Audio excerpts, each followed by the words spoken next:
Oh,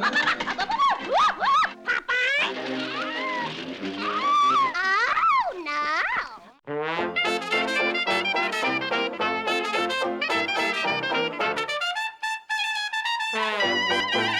No one could have seen this coming in the 1930s, but not only would Mae Questel give voice to two of the most popular cartoon characters of all time, she would also be the first and longest-lasting voice actress star in animation history. Oh, dear. Oh, dear. Well, show me what you can do. Mae Questel was extremely talented, and I believe she came out of Yiddish theater. There was a lot of, rep type of things that went on there, where they'd put up a new play every week or so. So she obviously was someone accustomed to playing many different roles. Mae Questel was a stage performer. She sang in vaudeville, sang on the stage, and had appeared in some Paramount short subjects, in fact. And she was known as one of the women who sang in a style similar to Helen Kane, the Boop Boop A Doop girl. Helen Kane came up with the Boop Boop A Doop, and she did I Want to Be Loved by You. Boop Boop A Doop Bop. Boop, boop, be-doop. But Mae, again, had that ability to perform. It wasn't just doing the sound. She could come in and really act with it.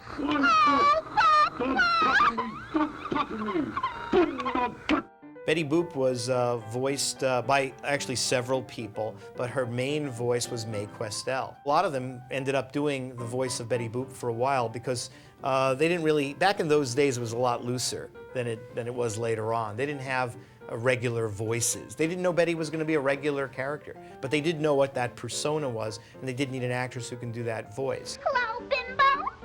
I'm leaving home. Yeah, I'll go with you. Meet me under your window. Okay. In this period, Mae has described herself as becoming so immersed in the Betty Boop character that she said she walked and talked Betty Boop. It actually took her a while to get out of character in her own life, to really sort of step away from being Betty Boop and back to Mae. Our hula hula dancer, Betty Boop.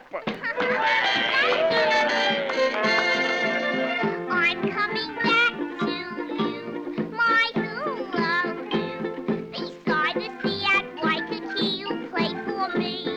When the Popeye series began, it was obvious that she, as the premier vocal recording star of the Fleischer Studios, would take on the Olive Oyl voice. There were like 2 or 3 other women who played Olive Oyl on 1 and 2 offs, but one of them did I remember it was a boxing one, and she had a very, sort of rough, kind of thing, and I just remember thinking, that's not Olive. Olive doesn't have quite that rough an edge to her. Please don't fight tonight, Popeye. You're liable to get hurt. Tell me you won't fight, huh? It's a frankly rather dull, stupid-sounding voice. There's nothing to it, really. I think she's just meant to be a bit of a dimwit. Fight, Shapalooka, fight! You've got Olive Oyl there talking in a rather aggressive kind of Brooklyn accent, which doesn't sit terribly well. It's got none of that feminine vulnerability that we associate with Olive, so it doesn't work nearly so well, and I'm rather glad they dropped that after the one cartoon. Here I come. Ow. Hello, Popeye. Mae recalled that when she looked at the first storyboards of Popeye, she said that Olive Oyl reminded her of Zazu Pitts, and so she incorporated that quality into her voice. Zazu goes all the way back to Erich von Stroheim's Greed, wonderful silent feature, I think, made in 1926. She always did, oh dear, and she was always wringing her hands like this, and she was very shy. Oh, my. The man from Vancouver. And she did a great Zazu Pitts impression. I don't know what Zazu Pitts thought of that. It hasn't been recorded in history, but whatever it was, it worked for the character. That was sort of the basis of Olive.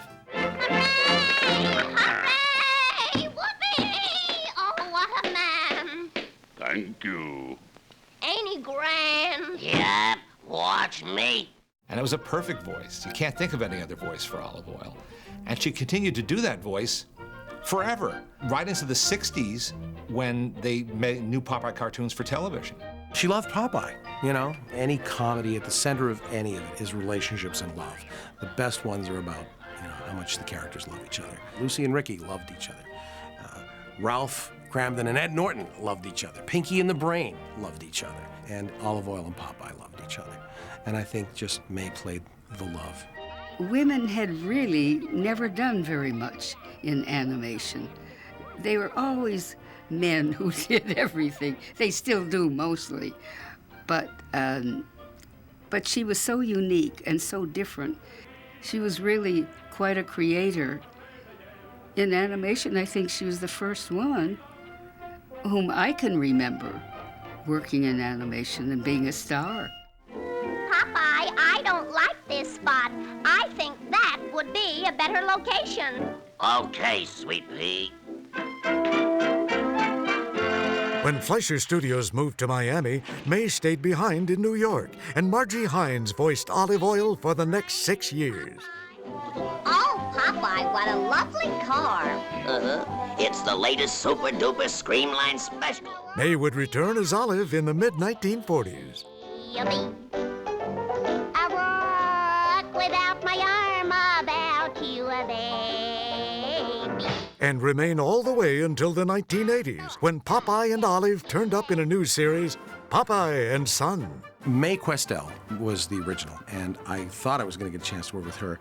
And she was still working, but when I walked in the studio, there was this lovely lady, Marilyn Schreffler, and she was a fireball. And she had a great take on the character. And I learned after our first session that she was struggling with cancer. We did the entire season. I never heard a word of complaint from her about how she was feeling. And she actually passed away just a few months after we wrapped on the show. This is Olive Oyl, bringing you the sweet sounds all day and night on WOIL. And here's a new record by Freddie Fungus and the Moles. They'll grow on ya. Marilyn also was paying tribute to Mae. I mean, she did it pretty close to what Mae Questel did. Mae Questel cemented that role. I mean, there were other women who had played it, but I always think of Mae's voice, Mae Questel's voice when I think of Olive Oyl. And then, of course, our dear departed Marilyn Schreffler. A bang!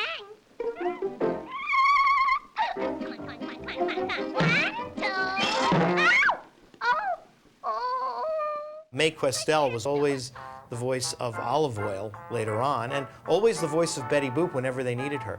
She's the voice of Betty Boop in the film Who Framed Roger Rabbit. Mae worked into her 80s, last appearing in the 1989 film Christmas Vacation.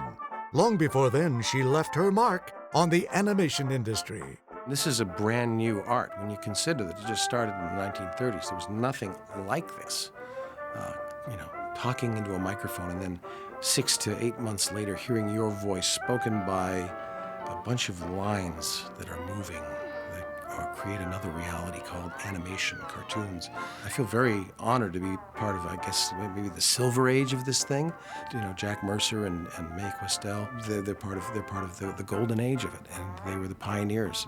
In the history of our profession, I think she's number one, because there wasn't a woman besides that. Dear me. And she could do anything, and people loved her. My heart's palpitating whenever I'm skating with Popeye the